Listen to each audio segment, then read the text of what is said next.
This is Channel 8 News with Courtney Hopkins. Hello, welcome to our online edition of Channel 8 News. I'm Courtney Hopkins. Wednesday night, Student Activities Council hosted David Garibaldi at the Performing Arts Center. Reporter Samantha Fender talked with David about his inspiration for his work. Performance painter David Garibaldi performed at Northwest last Wednesday. Garibaldi delivered a message to students by painting portraits of celebrities to a song. In about 2003, I had started teaching myself how to paint, and I had already had a background in like dance and obviously a lifetime in art and music as well. And there was an artist, Denny Dent, that really pioneered this style of performance painting. And I was so inspired by a piece that I saw of his that I thought, I'm going to give it a try. And so I did, literally like the next day. If you think about it, these portraits are a series of information. The eyes, the mouth, the distance between these things that make this person's face. Well, the audio is like the same thing.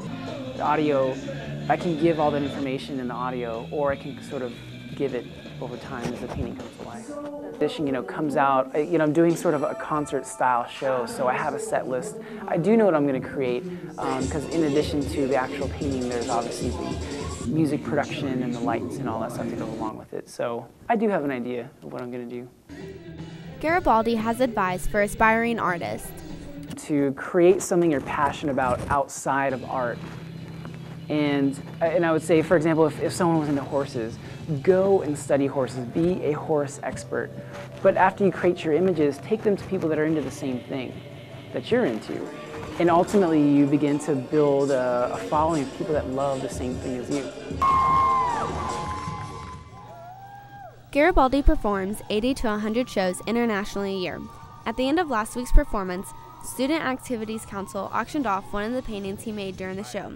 I am Samantha Fender reporting for Channel 8 News. You can watch the rest of our show for a look at rising gas prices, a movement for better housing for students, and more. Tune in at 6:30 p.m. on KNWT for Channel 8 News, your #1 news source.